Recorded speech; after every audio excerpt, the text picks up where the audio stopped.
Por que você acredita que Deus só vai agir mediante a sua oração?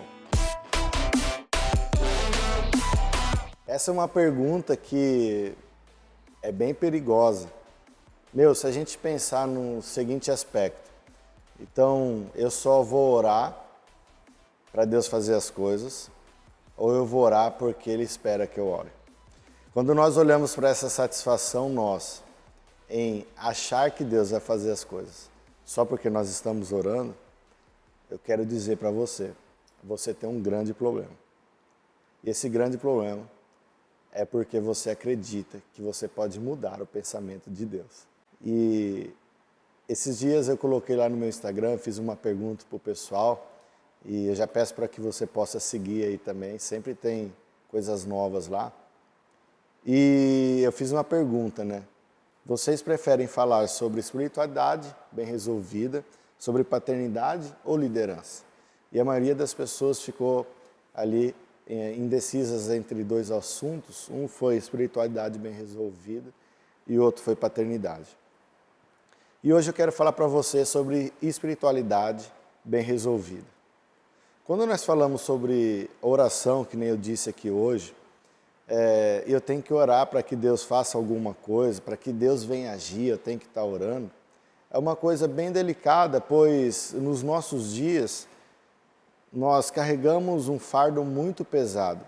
Quando nós falamos de espiritualidade bem resolvida, nós estamos falando que nós estamos claros e bem resolvidos, logicamente, sobre a nossa espiritualidade. Mas como que nós podemos estar bem resolvidos dentro da nossa espiritualidade, sendo que ainda nós nos conhecemos muito pouco? Esse problema que eu citei desde o começo, ele não está relacionado a você mudar a vontade de Deus, mas o quanto você se sacrifica para que aconteça as coisas que você quer. Peça muito bem. Quando a gente acredita que nós somos e devemos, de alguma forma, sermos produtivos, você acredita o quê?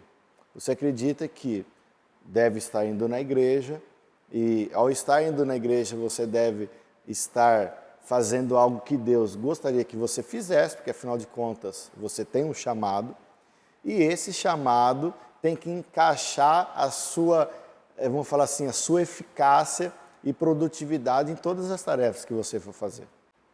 Eu quero te ajudar a ser livre disso, porque como esse tema proposto para nós aqui, que nós não devemos fazer as coisas para Deus, mas sim com Deus, vai mudar essa perspectiva um pouco. Porque fazendo com Deus, você pode prestar atenção, você vai ser produtivo em tudo que você fizer. Fazer as coisas para Deus, você vai querer usar a sua performance, você vai querer usar as suas habilidades e o seu desempenho para poder agradar a Deus. E onde se viu? Você acha que Deus necessita mesmo da sua alta performance para se sentir agradado? Para se sentir bem? Para se sentir, nossa, eu tenho um filho muito bom lá que está fazendo tudo por mim. Eu quero dizer para você, tome muito cuidado. Nem todas as tarefas, elas devem estar realmente em alta performance. É uma coisa que está sendo colocada para nós hoje. Mas quem falou que alguém consegue ter alta performance num quarto sozinho? Você não tem nada para mostrar para ninguém. Então não pensa ser improdutivo. Não pensa somente em fazer as coisas e pensar só, nossa, eu vou arregaçar, eu vou fazer as coisas da melhor forma possível. Esse ano, no começo do ano principalmente, esse ano Deus vai me conhecer, o cara mais espiritual, a menina mais espiritual que ele já viu na face da terra. E não é isso. Porque fazer as coisas com Deus é você descansar nele. Lembra de Adão? Adão poderia ter feito as coisas com Deus e com certeza ele fez muitas coisas com Deus. Mas quando ele pensou em fazer as coisas para Deus, ele se envergonhou. Quer ver um outro aspecto importante aí? Quando eu e você fazemos muitas coisas dentro da igreja, fora da igreja, na sociedade, na família. Nossa, eu tenho que obedecer a Deus, eu tenho que colocar muito empenho nisso e tal. Para Deus olhar para mim de uma forma gloriosa. E quando você vai perceber, você só está desfrutando de boas tarefas. Gente, eu quero falar no seu coração. Abre o seu coração para ouvir o que o Espírito Santo está dizendo para nós há anos. Nós não precisamos ter desfrutes na qualidade das coisas que nós fazemos. Nós precisamos ter desfrute no amor em que Cristo nos amou. Isso muda tudo. Por quê? Ao fazer as coisas, não estou dizendo que ninguém pode fazer nada, mas tudo que você for agir com Deus é amor. João disse, Deus é amor. Então não vale a pena nada que você for fazer para satisfação do homem, não vale a pena nada que você for fazer para satisfazer, às vezes, uma aceitação sua. Quantas vezes, pastoreando igreja, eu vejo pessoas que estão fazendo para nossa satisfação. Pelo amor de Deus, nós temos um Deus que nos ama e o maior desfrute disso é o amor. Olha, lendo uma pesquisa esses dias, eu descobri algo que me assustou muito. E eu quero deixar você um pouquinho pensante sobre isso. Você sabe que as maiores pesquisas feitas em relação à vida de igreja, a desenvolvimento de igreja, a crescimento em qualidade, em número de igreja, dizem praticamente as mesmas coisas. Você sabe por que as pessoas vão ao culto? Aí você fala assim, diversas coisas, Alexandre, mas responde você. E na sua resposta, eu quero que você entenda essa pesquisa que eu li, que ela falou assim, mais de 80% das pessoas que vão ao culto, elas vão para satisfazer, ou para dar uma resposta para o pastor e para buscar a satisfação em Deus.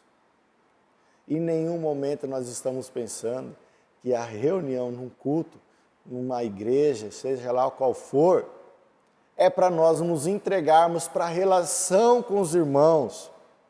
Veja o quanto nós estamos longe disso.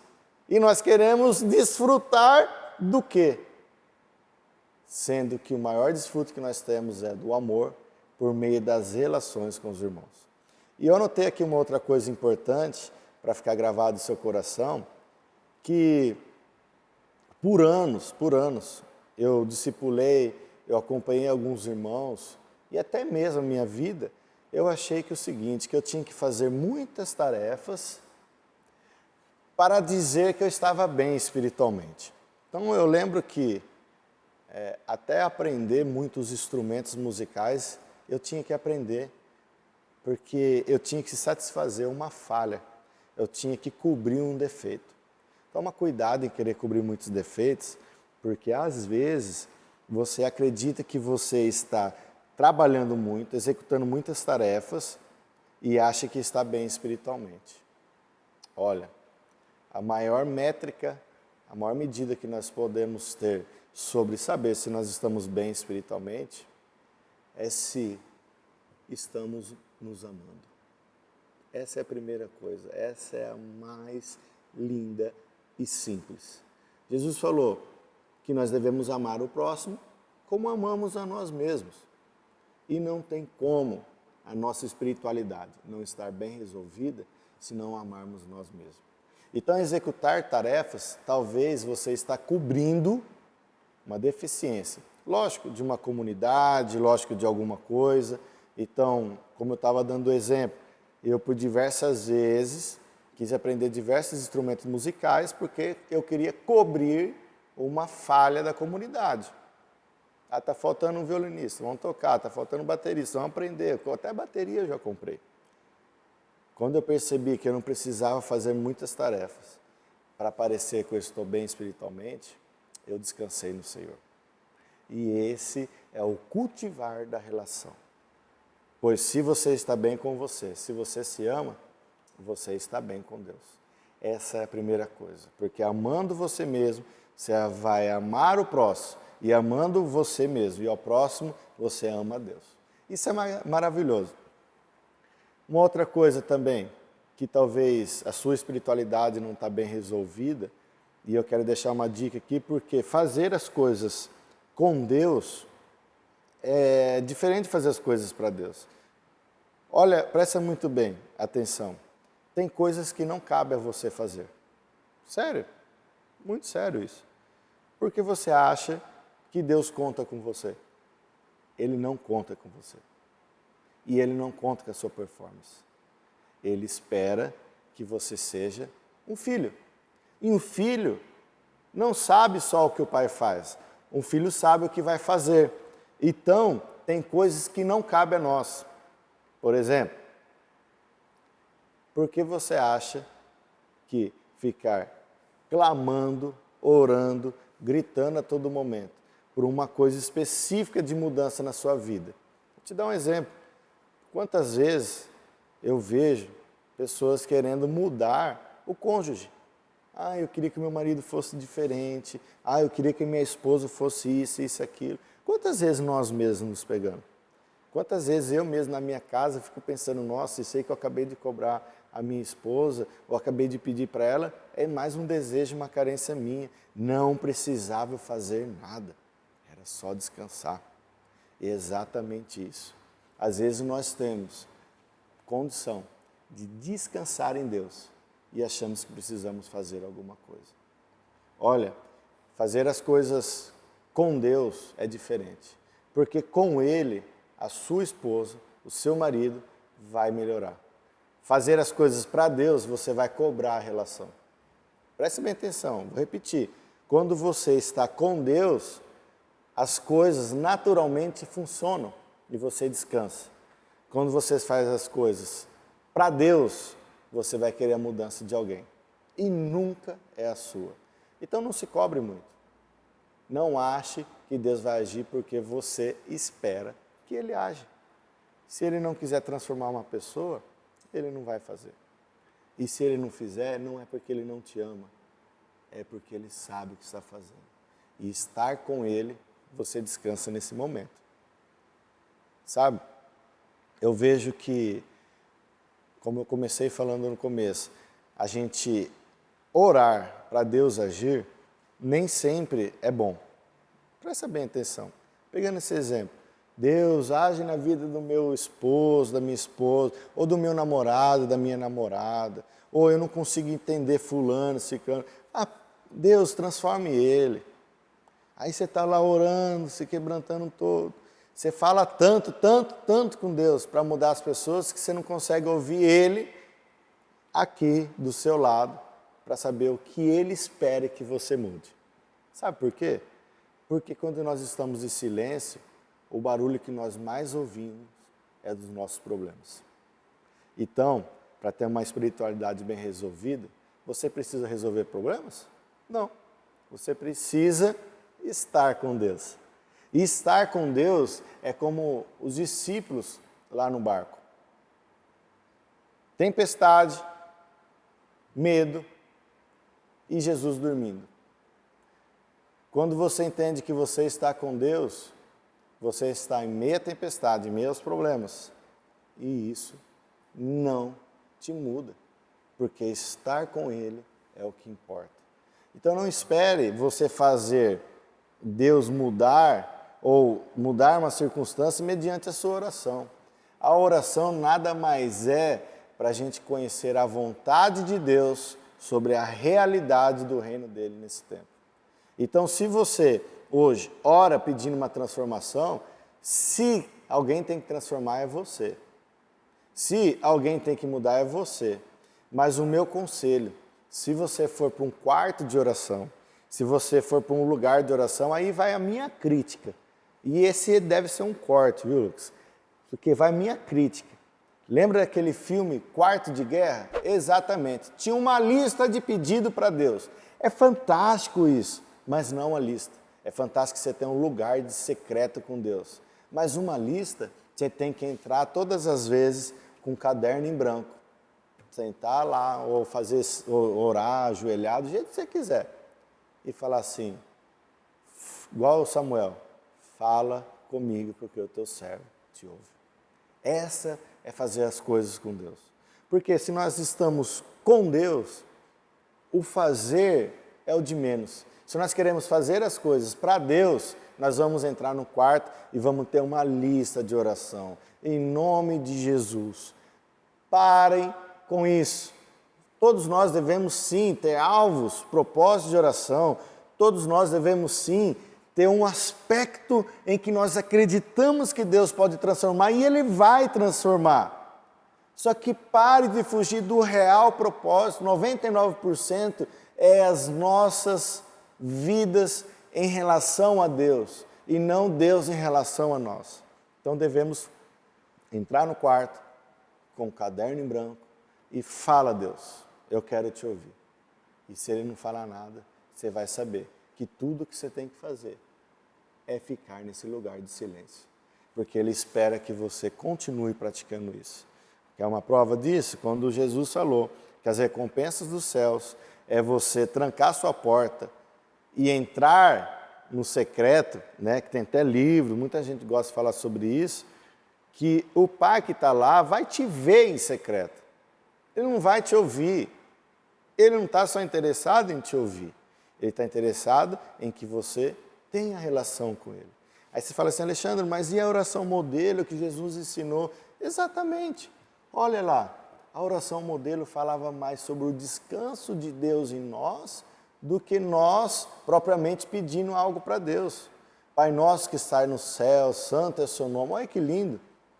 O pão nosso de cada dia nos dai hoje. São afirmações, são verdades de Deus para nós. Então a oração está mais ligada a nós ouvirmos as verdades de Deus que já recebemos por meio do Espírito e por meio do Pai, pela vida de Jesus, do que propriamente ir com uma lista. Senhor, eu quero orar por fulano, ciclano, beltrano.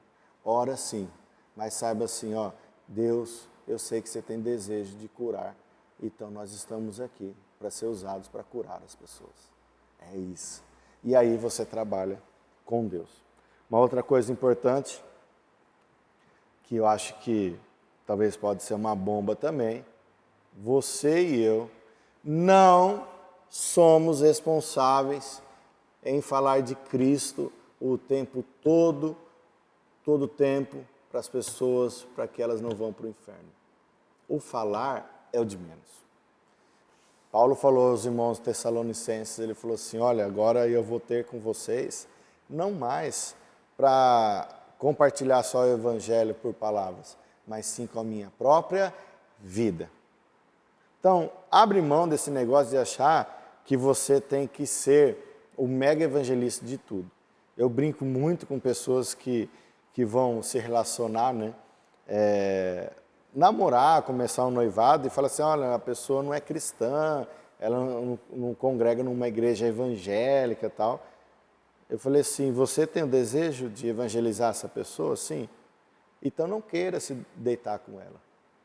Não é o fato de levar ela para a igreja, não é o fato de trazer ela para uma realidade em que você está inserido, mas sim com a sua própria vida. E nesse momento você nem precisa falar de Cristo. É só se posicionar, isso muda tudo. Presta muito bem atenção. Quando as pessoas falam assim, vou levar um visitante na igreja, vou levar uma pessoa para visitar. Para com esse negócio de chamar as pessoas para ir para a igreja. Não é isso. Jesus não chamou ninguém para ir para a sinagoga, para o templo, ou para ir para um lugar. Ele chamou pessoas para conhecer a relação do reino dele. Eu tenho falado aqui na comunidade que nós nos reunimos como igreja aqui em Americana, estado de São Paulo, Brasil. Uma coisa muito importante. Traga as pessoas para a reunião da igreja, mas para conhecer os seus irmãos, para conhecer os seus amigos. Não há nada mais importante. Se nós estamos falando que o culto, ele nada mais é do que a reunião dos irmãos, eu não vou trazer as pessoas aqui num lugar que o louvor flui, que a palavra é muito boa, tudo isso somente para a pessoa ouvir aquilo. É isso. Mas o que vai transformar vai ser a relação. Então, se você quer trabalhar como evangelista, se você tem desejo de ser responsável por alguém, comece com a sua própria vida. E se for chamar alguém para a igreja, chame mesmo. Você deve chamar, mas chama para aprender um exemplo. Eu tenho um amigo que chama lá Lucas. Ô fulano, ô Alex, vamos lá hoje, lá na nossa reunião de igreja, que, cara, é muito legal quando a gente está lá, tem louvor, tem palavra, mas, cara, eu queria que você conhecesse o Lucas. Mano, o Lucas é fantástico, o Lucas é isso, o Lucas é aquilo, tal, é meu amigo. Irmão, muda tudo, porque esse é o maior comprometimento que nós devemos ter com as pessoas. Potencializar aquilo que elas são. Isso é honrar. Quer honrar Jesus Cristo?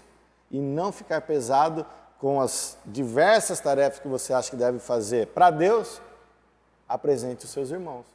Agora tem uma dificuldade. Se você tem dificuldade em se relacionar com seus irmãos, eu aconselho você. Compra um saquinho de bombom, vem uns 30 bombons lá, e chama um por um e fala, tá aqui, eu quero te conhecer melhor. Estou te dando esse bombom aqui para ver se as coisas mudam entre nós. Eu tinha dificuldade, agora eu quero te conhecer. Porque se nós fazemos isso em qualquer lugar, por que não podemos fazer isso com os irmãos que dizem ser da mesma família? Tira esse peso do seu coração de achar que você deve evangelizar o tempo todo, que você deve pregar Cristo o tempo todo. Mas viva Ele intensamente na sua vida. Porque isso é o descanso do nosso coração. E por último, eu quero acabar aqui falando um outro aspecto, que é assim, como se nós disséssemos assim, as coisas vão acabar se eu não me mover. Nossa, quem já ouviu essa frase? Essa frase, eu vou falar para você, essa frase quebra qualquer um. Por exemplo, se você é responsável por alguma coisa no seu trabalho, você é responsável por aquilo, você tem que executar. Mas tem muitas coisas que eu vejo, principalmente liderança de igreja, principalmente pastores. Tomem cuidado, meus queridos. Sabe por quê? Porque você acha que se você não fizer, vai acabar. Exatamente, vai acabar mesmo. Porque você acha que as coisas é feita para você e por você. Porque quando você está com Deus, se você não fizer, Ele faz. E se Ele não fizer, não tem problema. Porque em vão nós vamos fazer se Ele não edificar. Nós vamos trabalhar em vão. Então você fala assim, Alexandre, então tem coisas que assim, se eu não fizer, não vai ter ninguém para fazer. Por exemplo, eu sou responsável da mídia aqui da minha igreja. Eu sou responsável em evangelizar as pessoas, em treinar, capacitar. Se não fizer, ninguém vai fazer. Tá ok. A minha pergunta é, você está bem para fazer? Porque se você já está preocupado em fazer algo, é porque você não está fazendo com Deus. Agora, se você está fazendo e está descansado, isso está trazendo gozo e alegria para você, e você sabe o objetivo maior disso é para alcançar pessoas, por exemplo, faça, continua fazendo. Porque Deus te chamou para te deixar alegre nesse lugar. E fazer com Ele é descansar e saber que isso não está sendo peso. Começou a ser um peso, vou falar para você, recalcule todas as rotas. Recalcule todo o seu tempo, pare, não ande, não continue andando enquanto você está com sede. É como se fosse uma dicotomia. Nós estamos com sede, e aí eu não estou encontrando água no deserto, e aí eu vou em direção sempre de um lugar para encontrar água, sendo que, às vezes, do meu lado, eu poderia ter achado. E aí eu vou só sempre olhando para frente, e aí o fato de andar no deserto, o fato de ficar embaixo daquele calor me dá mais sede e acabo morrendo de sede em pleno deserto. Por quê? Porque as coisas estão, às vezes, do meu lado e eu não estou vendo. As coisas, às vezes, é mais simples do que eu imagino. Se eu ficar parado e descansar, talvez as coisas iriam acontecer de uma forma bem melhor. E trabalhar com Deus não é você dizer o que Ele tem que fazer, mas você ouvir o que de fato Ele quer que você faça. E uma das coisas que Ele quer que você faça é revelar Jesus Cristo nesses dias. Então descansa, descansa. Essa é a minha palavra. Não procure fazer muitas coisas para Deus, procure fazer coisas com Deus. Se Ele está se movendo esse tempo aqui na terra, Jesus Cristo ensinou o que é o reino dEle, é isso que nós devemos fazer. Não desacredite, creia somente. Descanse e cultive essa relação com os irmãos, com você mesmo e com a eternidade. Deus abençoe. Até mais.